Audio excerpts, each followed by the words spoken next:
آماده ای؟ آره الان جفت ریکوردر رو زدی؟ آره. 1 2 3.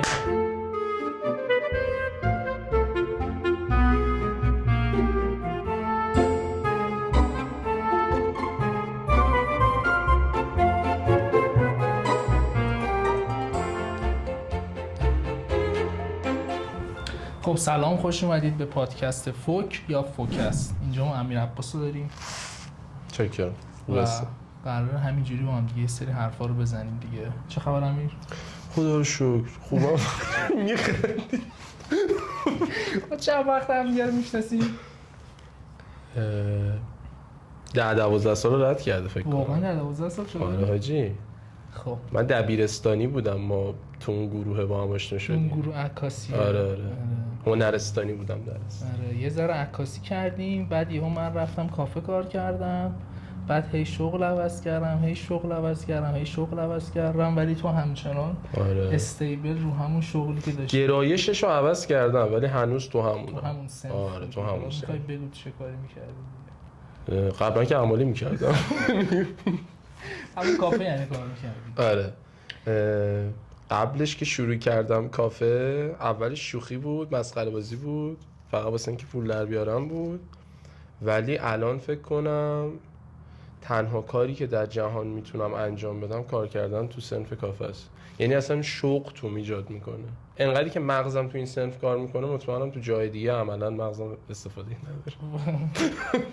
ولی خب الان که یه ذره پوزیشنت مدیریتی شده، این مدلی این حسو داری دیگه.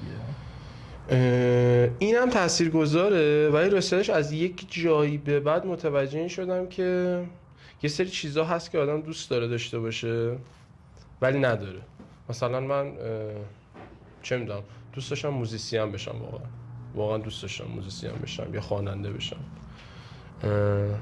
فکر کنم یه خورده استعدادم داشته باشم ولی هیچ وقت اون پای سفت و به قول چی میگن، کلمه چیه، پاشنه آشیل نداشتم واسه انجام دادن این کار. ولی برعکسه، وقتی تو کار کافه رستورانم، تو کار تشریفاتم، تو کار منابع انسانیم، اصلا دست خودم نیست، نخوامم پاهام میرن. گفتیم موسیقی، من جدیدن توی پیانو این آهنگ تبلیغ بوتان بود، دین دین دین دین اون رو یاد گرفتم. رشد به سزایی واقعا دارم هی پیشرفت میکنم دیگه. ولی خب دقیقاً حس میکنم که تو از موقعی که ما داریم هم دیگه رو با هم دیگه بودیم و با هم تایم میگذروندیم، تو این مدلی بودی که موندی تو اون شغلت، پیشرفت کنی، بتونی فرصتهای بهتری به دست بیاری، با مشکلاتش ساختی، هر سختی بود و رد کردی تا حالا مثلا یه ذره استیبل تر شی و الان راضی باشی.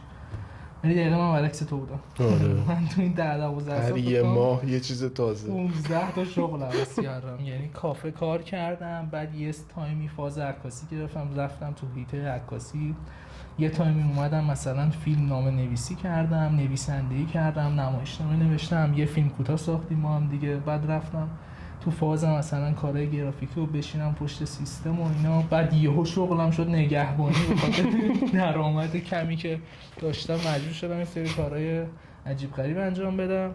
و الانم که یهو اومدیم پادکست می‌سازیم. پادکست بسازیم. البته یه چیزی هست، من وقتی الان دارم سعی میکنم گرایش تخصصیم بشه منابع انسانی. وقتی وارد منابع انسانی شدم، با کلی آدم سن بالاتر از خودم آشنا شدم و یه چیز خیلی خوب اومد تو ذهنم و نشست تو مغزم. من قبلا اگه یاد بشه همیشه من و تو با هم یه فایت کوچولی داشتیم سر این قضیه که تو میپریدی، من یه جا بودم، تو میگفتی بی خیال اینجا شو، بیا این کارو بکنیم، من دوباره همونو ادامه میدادم. ولی الان متوجه این امر هستم که جفتش خوبه. چرا؟ چون مثلا من با یکی آشنا شدم، الان کارش برنامه نویسیه، 15 سال بود کارش چیز دیگه بود، اصلا این کار دیگه میکرد. بعد تو 5 سال اومده برنامه نویسی میکنه و فکر کنم سال پیش پسر رفت هلند دیگه زندگی کنه، مثلا همیشه تو کلمبش. و گفت من تو اون 15 سال توشه مسیرم باعث شد که توی این 5 سال بتونم روند یه آدمی که 15 سال قراره تو این صنف طی بکنه رو طی بکنم. یعنی سرعت بیشتری داشت کار کردنم، مغزم بهتر کار میکرد، زودتر یادگیری میگرفتم، هر چیزی که بود سریعتر واسم اتفاق میفته. چون تو هیت‌های مختلف مثلا آره، تجربه. واسه اینکه دانش هیت‌های مختلف رو داشت. یعنی الان اگه بخوام اینجوری بهش نگاه کنم هنوزم موافقش نیستم ولی میتونم بگم اگر بخوام منطقی باشم مخالف عجیب و غریبی هم نمیتونم باشم، چون میگم تو داری یه سری چیزای تازه یاد میگیری که بعدها میتونه به کارت بیاد. ولی اگه خودم بخوام بگم من هنوز همون آدمام که میگم نه، یه مسیر رو میری تا یه جایی که یک نتیجه‌ای واسط به بار بیاره، نه که مثلا از این بپری به این، از این بپری. حس میکنم روش تو به نظر من روش بهتری میتونه باشه در صورتی که تو بدونی که میتونی در آینده همین مسیر رو پیش ببری. یعنی همچین پیش بینی راجع به خودت بکنی که آقا من میدونم که 10 سال میتونم توی حوزه بمونم.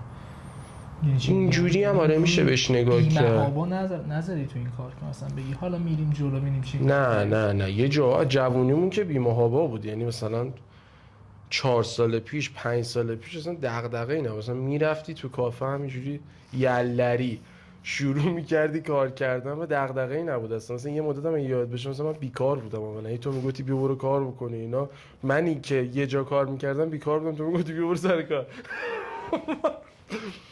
ولی مسئله اینجاست که وقتی میفتی توش به نظرم خیلی چیزای جالبی میتونی به دست بیاری که خودتو گیر بدی به یه جا.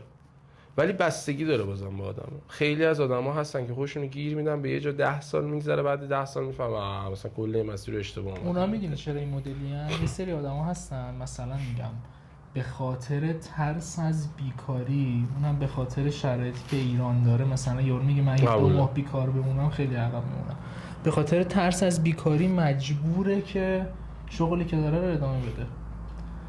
من الان حقیقتا یه جایی هنوزم نگهبانی میکنم، خب برای اینکه امرار معاش. خب یه آدمی اونجا هست 35 سالشه، 10 سال تو اون شرکت نگهبان بوده 24/48 و وقتی باهاش صحبت می‌کنی میگه من میخوام همین کارو دارم انجام میدم دیگه چیکار کنم دیگه. مثلا قدیمی هامون بودن مثلا بازنشسته 30 ساله بودن. آره همیشه کار کردن، 30 سال تو بانک کار کرد.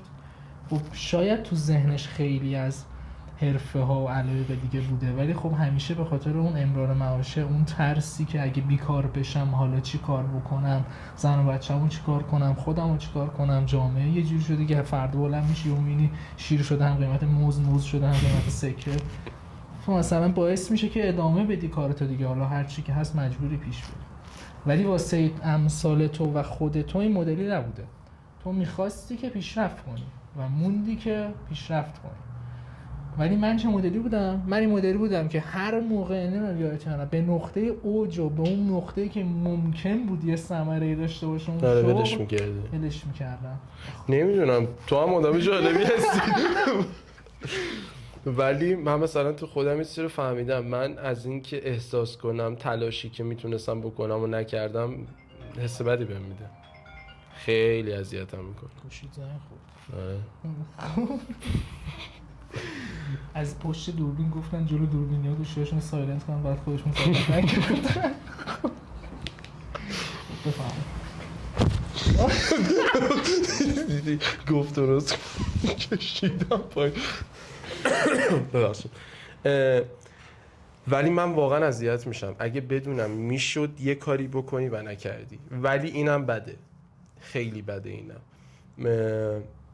آدمایی مثل خودم رو زیاد دیدم ولی یه کلمه خیلی منفی پشت سرشون هست که به نظر من میتونه بار مثبت داشته باشه اگه درست ازش استفاده کنه. آدمایی مثل من خیلی ایثار میکنن، بیش از حد تو محیط وقت میذارن، بیش از حد ارزش آفرینی واسه تیم واسه شون مهمتر از اینه که ارزش آفرینی واسه خودشون اتفاق بیفته.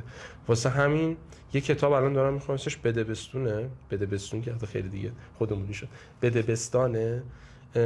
یه دیالوگی داره میگه که آیا این واقعیت داره که آدمای خوب دیرتر به مقصد میرسن؟ اینو نمیگم که بگم من آدم خوبی ام، ولی دارم میگم بعضی اوقات حتی آموزشی که تو محیط بهت داده میشه اگه تو ذهنت بمونه مسیرتو شاید طولانی تر طی بکنی. مثلا من وارد این حرفه شدم اولش بهم یاد دادن خودتو باید واسه تیم بکشی دیگه، مثلا دیگه سینه چاک کنی و نه بری تو دل سختی ها و حقوقتو دیر دادن اصلا هیچی نگی و اینا. اگه یه جوری دیگه من آموزش میدادن شاید مثلا اصلا این مسیرم نمیشد. اون شکلی آموزش دیدم، انگار بک‌گراند ذهنیم هم همین شکلی بود، ماندگار شدم. ولی بعدها تغییر کرد، یعنی بعدها از این فرمت این که الانم هنوزم آدمیه که به بیشتر از اینکه به خودم فکر کنم به اعضای تیم فکر میکنم. یعنی میدونم اگه این حرفو بزنم شاید به ضرر خودم باشه، اگه این آدم‌ها یه دانشی بیشتر از من داشته باشن شاید به ضررم هم باشه، ولی همچنانم مغزم میگه بعد همون کارو بکنی، چون احساس میکنم بازدهی بهتری رو آدم‌ها ازش میگیرن. حالا البته تو ایران که قطعا نه، چون اصلا سازمان‌هایی که ما توش کار میکنیم خیلی متفاوتم با این تفکر. ولی مثلا من زیر دست مدیرای کار کردم که بهم یاد میدادن که سازمان باید فلت باشه، همه افراد باید یکسان باشن، یک شکل باشن، از مدیرش گرفته تا پایین ترین رده، از پایین ترین رده تا بالاترین رده افراد باید در کنار هم برای ارزش آفرینی برای هم کار بکنن. ولی این تو ایران نیست قطعا. یعنی من هر جایی الان میرم کار میکنم یه انرژی عمده ازم میره که بتونم اینو به آدما بفهمونم، تازه بفهمونم امیر عباس اینجوری کار میکنه، اگه دوست داری میتونی اینجوری با هم کار بکنی. خیلی اوقات همون نتیجه‌ای که شاید دوست داشتم و نگرفتم. ولی یکی از نتایج قشنگی که الان فکر کنم تو سن 27 سالگی دارم ازش میگیرم و گفتی اینه که واقعیت همینه که قبلا یه آدمی بودم که احساس میکردم دیده نشده، من همون ترس ها رو داشتم، ترس از این که نکنه کارمو ول کنم، کار پیدا نکنم، نکنه بیچاره بشم، نکنه پول در نیارم، نکنه رابطه‌ام با هم بخوره، نتونم این کارو بکنم اون کارو بکنم. ولی الان همون آدم هایی که من 4 سال 5 سال 6 سال پیش این تلاش مضاعف و واسهشون کردم، الان بدون اینکه من چیزی از اون آدم ها بخوان، اون آدم ها ناخواسته برای من تلاش های زیادی میکنن که اینو داشته باش، حالا اینو بهت میدیم، حالا این فضا، حالا این کار پیدا شده، آره حالا این کار پیدا میشه. و اصلا همینه، یعنی من الان 3 جا دارم کار میکنم و وسط این 3 جا یهو مثلا 2 نفر آدم دیگه 2 تا پروژه هم میدن دستم و ناخودآگاه فرایند یه جوری پیش میره که من به همش میرسم. درسته از 6 صبح پا میشم ولی وقتی آخر شب اینجوری هم که خب اوکی، کاری که بعد امروز انجام میدادیم انجام دادیم دیگه، برنامه‌ریزی درست پیش رفت، همه اتفاقات افتاد. واسه همین احساس میکنم خیلی خوبه که ما کلی آدم داریم، برابری طلب داریم، ایثارگر داریم، آدمایی داریم که فقط به خودشون فکر میکنن، دوست دارن چیزایی که به دست میارن فقط واسه خودشون باشه. ولی یه چیز تازه‌ای که دارم این روزا میخونم و بهش میرسم، یکی ترکید دارم بهش میرسم، اینه که درست آدم هایی که ارزش آفرینی واسه دیگران واسه شون مهمتره دیرتر میرسن، اما نتایج ماندگارتری دارن. من یه روزی دغدغه‌م این بود مدیر کافه بشم، بعد مامانم این حرف خیلی قشنگ میگم زد، مادر من که خیلی کم حرف میزنه عموما با من دعوا داریم، یه حرف خیلی قشنگ زد، گفت یکی 25 سالگیش مدیریه اجرا میشه و 5 سال بعد کلا محو میشه، یکی 30 سالگیش به یه چیزی میرسه و تا آخر عمرش تو همون نقطه میمونه. تو انتخاب میکنی کدوم نقطه‌ایه که باید باشی. و از اون روز به بعد احساس میکنم انتخابم این شده که الان دیگه مدیره کافه بودن، این که با دست نشونم بدن بگن این مدیر این کافه است واسم مهم نیست، این که آدم‌ها با چه استراتژی کار میکنن که رشد کنن دیگه واسم مهمتره. این که حالش بهتر بشه کاری که داره انجام میده، این که رشد کنه، این که فقط فکر نکنه من فقط بعد اینجا یه چیزی بشم، نداریم. اینکه بفهمه بعضی اوقات مجبوری دولا بشی، آدما بیان رو تو رد شن و همون موقع هم اگر تو این کار در قبال اون کار اون آدما کرده باشه، اون آدما هم خیالت راحت پله میشن وسط پست این که بری بالا. درست خورده به پست. آره فکر کنم خیلی مهمه که این پروسه‌ای که تو جزئی از اون کل بودی یه آدم درست بهت خورده، قبول دارم، و الان داری تو همون تربیتی که یاد گرفتی رو داری اجرایی میکنی. حتی نمیدونم حاج آقا یه چیز عجیبم هست، من حاج آقا رو بگو، یه چیزی هم که هست، مثلا من با کلی مدیر تو کافه‌ای که کار کردم یا الان دارم کار میکنم سر کله میزنم، کاری به بعد منفی یا مثبتشون ندارم، من ذهنم عادت کرده مثبت رو ببینم، اما عارضه‌گرام، یعنی میرم توی محیط نقطه های منفی رو زودتر از همه پیدا میکنم، ولی مغزم تمرکزی رو اونا نداره که نه تو 100 بعد اینا رو ببینی، همیشه به عنوان یک واقعیت پیرامونی نگهش میداره که اگه یه جایی به این مشکل خوردم نشونم بده، بگی ببین تو اون روز مثلا دیدی، یا ببین این اگه این اتفاق داره میفته پیشینش اینا، رفتار این آدمه باعث میشه این اتفاق بیفته. اما یه بدیهی هم داره، من اگر یکی یه جمله بهم یاد بده تو مغزم همیشه اون آدم مثبته، یا مثلا بدترین کار دنیا بام کرده باشه، مثلا این تا مدیر میتونم واسه نام ببرم، همین الان مثلا با همکارام همیشه این صحبت کنیم میگم با اون که اصلا دنیای خودشو داره، ولی تو ذهنم اینجوری که آها اون روز این یه جمله رو گفت و تغییر داد همه چی. تک تک سعی کردم از هر کدومشون یه چیزی بردارم. آدم درستم واقعا زیاد به پستم خورده، آدم غلطم زیاد به پستم خورده، ولی مشکل ندارم. من همین الان فکر کنم دارم واسه مثلا یه عده آدم غلط کار میکنم ولی ایرادی رد نداره. میکنی بره. آره نمیدونم من، ولی میدونی چه مدلی بوده همیشه اعتقادم؟ من این مدلی بودم که اگه مثلا تو اون سیستمی که کار میکردم، آدمایی که بودن، اتفاقی که قرار بیفته، اگه یه اتفاق یا یه آدم اذیتم میکرد دیگه تلاش نمیکردم درستش کنم، از اون موقعیت یا از اون آدم فرار میکردم یا آدم بیرون، چون میگفتم که خب محبت‌های دیگه، کارهای دیگه هم برای من هست. اینطوری نیست که من الان اگر خوردم به تور این آدم بعد دیگه تموم زندگیم، نه، خیلی راحت میام بیرون میرم. شاید بعدیش این باشه که دیگه نمیتونی مثلا یه مسیر رو پیش ببری، ولی خوبیش اینه که دیگه ببین حوصله تربیت کردن دیگران رو من ندارم. من نمیتونم به بقیه یاد بدم یه چیزی رو، شاید اصلا در این مقامم نباشم که بخوام به کسی چیزی یاد بدم، ولی یه چیزی که خیلی مشهوده، همه میدونن بده، میدونن همه چی خوبه، اون که اون بدیه رو انجام میده، من حوصله ندارم به اون بگم کار بدی داری میکنی یا بیا درستت بکنم، بیا این کارو کن. میگم بابا ولش کن، اون داره خط خودشو میره، من میام بیرون از اون مسیر خودم میرم. برای همین هم هست که اگه دقت کنی اکثر کارهایی که من کردم کارهایی بوده که خودم مثلا شروعش کردم، نرفتم تو کار بقیه کار بکنم، چون هیچ وقت نتونستم دووم بیارم با اون سیستمی که اونا داشتن. شاید سیستم درستی بوده ها، به خاطر مثلا شاید خصوصیت بعد منه که نمیتونم با سیستم دیگران پیش برم، ولی خب همیشه این مدلی بوده که من میترسیدم از این که انقدر روی سیستم دیگران حرکت بکنم که دیگه خودم و روش خودم رو یادم بره. ترجیح میدادم همیشه آدمی باشم که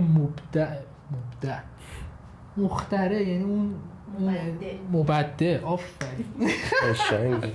ترجیح میدادم مبدع اون روشی باشم که داره پیش میاد، نه اینکه مثلا پیش ببرم هر روشی از قبل بوده رو. ببین متوجه حرفت هستم و حرفت هم کاملا نمیخوام رد کنم، ولی من یه چیزی رو یاد گرفتم تو این مدت، این شکلی هم نبودم با خودم و یعنی تو این مدت من فکر کنم هم تو رابطه خودم و خودت، هم تو رابطه با آدمای دیگه، تو رابطه با محیط کاری، منم آدمی بودم خیلی جا فرار میکردم، فرار کردن رو برقرار، پذیرفتن مسئولیت هام، تعامل کردن با آدما ترجیح میدادم.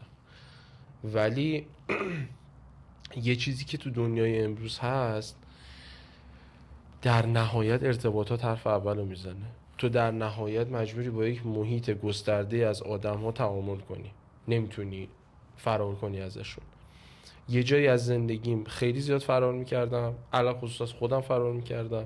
این فرار کردن از خودمم باعث اتفاقات بدی شده، یعنی مثلا اتفاقات مثبتی تو زندگیم پیش نیاورد، ولی الان متوجه این امر هستم که ترجیح همینه که همیشه پیشینه اتفاقات رو ببینم. یعنی اگه یه اتفاق منفی میفته نمیخوام یهو فوکوس کنم رو اینکه خب نه دیگه اینجا دیگه مناسب نیست. واسه همین آره من در مقابل تو الان اگه بخوام خودم رو قرار بدم میگم من هیچ وقت نمیتونم اگه یه اتفاق منفی میفته دست بذارم و ول کنم، چون مغزم بهم میگه اول ببین اون اتفاق منفی واسه چی افتاده. اگه ادامه بدم، تلاش کنم و نتونم برطرفش کنم، اون موقع شاید بیخیال بشم، ولی اون موقع باید مغزم بهم بگه تو تلاش رو کردی، بر اساس این اتفاق، بر اساس این پیشینه، بر اساس این حرف، بر اساس این محیط. یعنی حتی اگه اون اتفاق به تو هم ربطی نداشته باشه. ببین اتفاقات که بهم ربط نداشته باشه که بهم ربط نداره. یعنی مثلا الان مثلا شغلم یه جوریه، چند سال پیش شغلم یه جوری شد که آدما درد و دل میکنن با اصلا کلافه کننده، دیوونه میشی. مثلا از زندگیش میگه، نمیدونم از بچگیش میگه، بعد مویرگای مغز درد میگیره، یعنی با ژلوفن کار در نمیاد که هیچی، همون لحظه بزنن مغز رو خاموش کنن.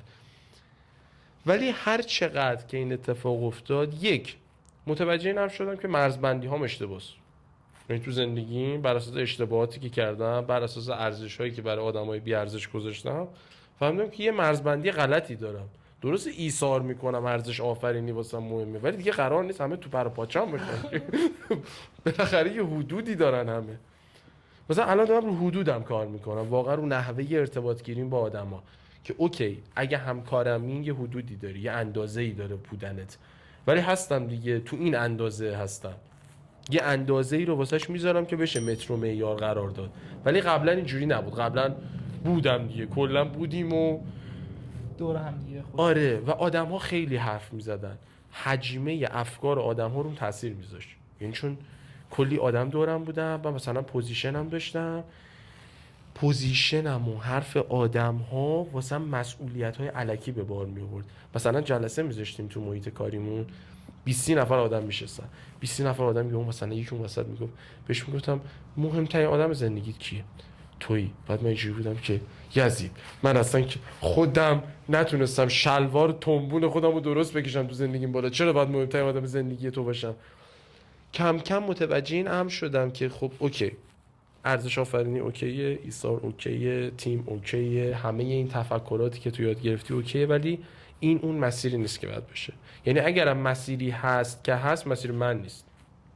مثلا الان دارم روش کار میکنم تغییرش بدم، که اگرم موافق حضور در یه جایی هستم، اگر موافق حضور شنیدن یه سری آدم ها هستم، اگر موافق تعامل با خیلی از آدم های پیرامونم هستم، اما یه اندازه‌ای داره.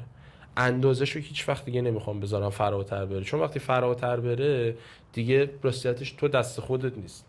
تو شاید توقع خودت نسبت به خودت یا محیط رو بتونی کنترل کنی، ولی توقع آدما نسبت به خودت رو نمیتونی کنترل بکنی، چون دیگه تو اون آدمه نیستی.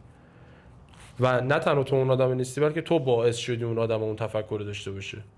حدود تو اجازه میده به اون آدمه که بزنه به تو. یعنی یه گذشته‌ای بوده که الان اذیتت داره میکنه دیگه، یعنی آره قطعا یه حد و حدودی. من اصلا با این نداشتن حد و حدود گندها زدم تو زندگی. یعنی میخوام بگم که دقیقاً اون حد و حدوده رو من ناخودآگاه همیشه داشتم، نه اینکه مثلا خیلی بلد بودم. خب ما به این چی میگیم؟ مثلا من میرم روانشناس، خودم کتاب زیاد میخونم جدیدن،